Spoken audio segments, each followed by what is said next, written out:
Hello everyone. Hi. It is great to be here today to talk to you about a really important topic, learning difficulties in children. As parents and teachers, we all want our children to be successful and to thrive. And when we notice that they're struggling academically, it can be concerning. But the good news is that learning difficulties or differences are more common than you might think, and early identification and intervention can make a significant difference in your child's academic and emotional well-being. Hello, I'm Norma Jean. I am the founder of Time to Shine Teaching and Coaching. I have spent the last 20 plus years supporting children who have struggles with their learning, and I love what I do. I really do. It's brought me such joy and gratitude to see the impact of how changing the way we teach can make that difference for those kids that just aren't thriving in the classroom.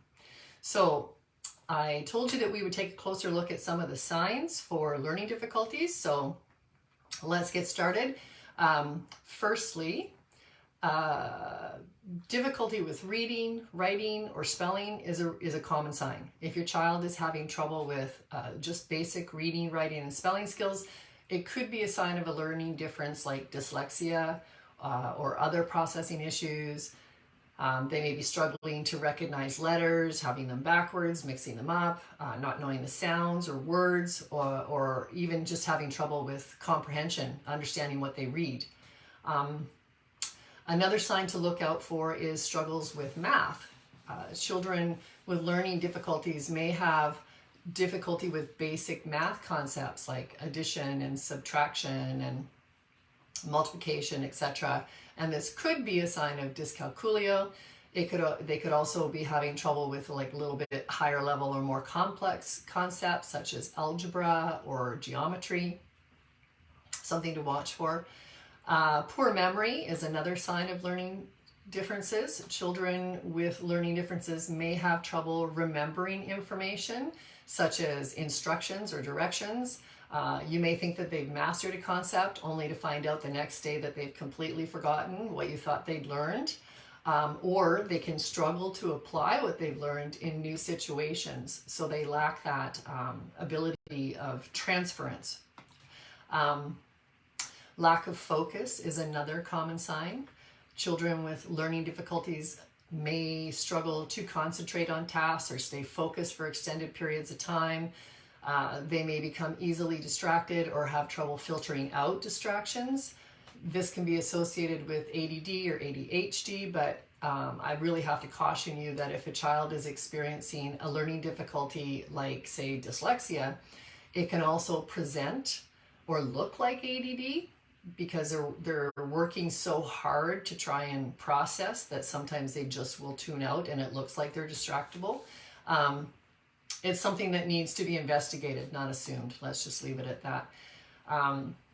Executive function disorder is another type of learning difficulty that can be difficult to recognize, but it can greatly impact a child's academic and social success.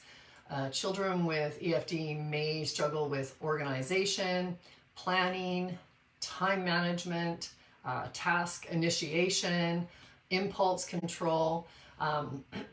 They can have trouble, pardon me, they can have trouble following instructions or switching between tasks, completing assignments on time, or if they're like my youngest son, he would complete them, but then he couldn't get them handed in.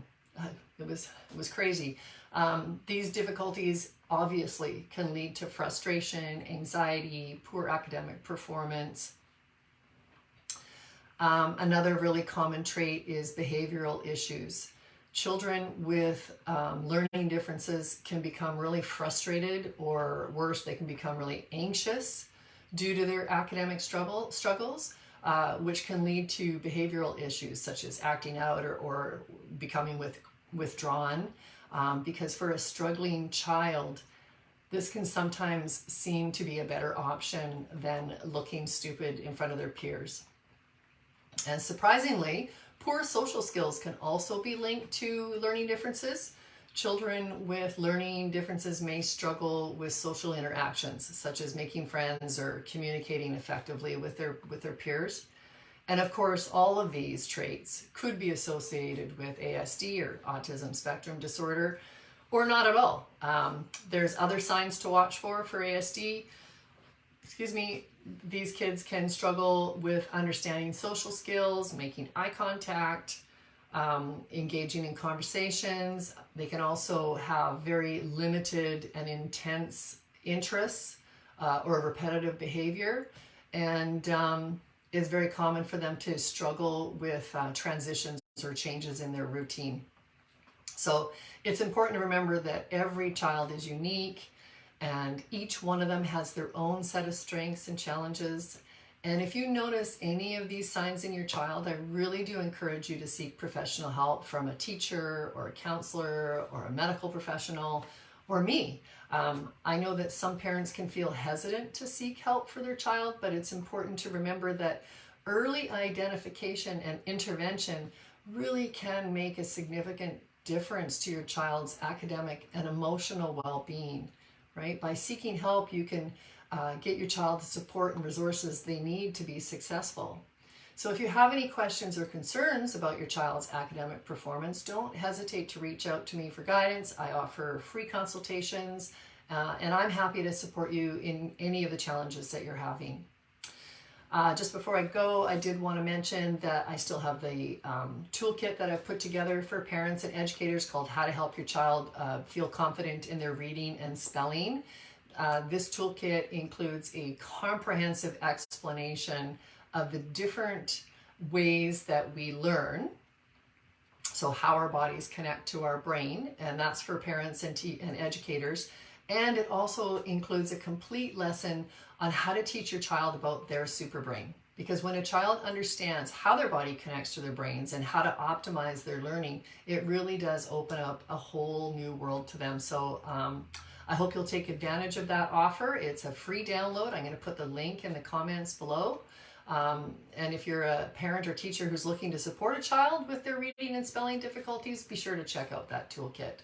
And you can, like I said, I'll put the link in the comments below. Also, just really excited as well that I'm on the verge of launching my Level 1 Phonics program that's designed for kindergarten grade 1, for reading, spelling, printing, all three, because all three are interconnected and support each other and should be taught together. And I'll soon be working on Level 2 as well. So keep an eye out for that. And any questions about that or any interest in that, and you're looking for some support for either your emergent learners or remedial for kids that have been having learning difficulties, make sure that you reach out to me, because this program is, if I do say so myself, pretty fantastic. I'm getting amazing feedback for it. So happy Thursday, everyone, and happy Easter. My goodness, we are heading into a nice long weekend to celebrate Easter and everything that entails. So enjoy time with your family, some relaxation, some recharging, and happy teaching out there, everyone. Bye.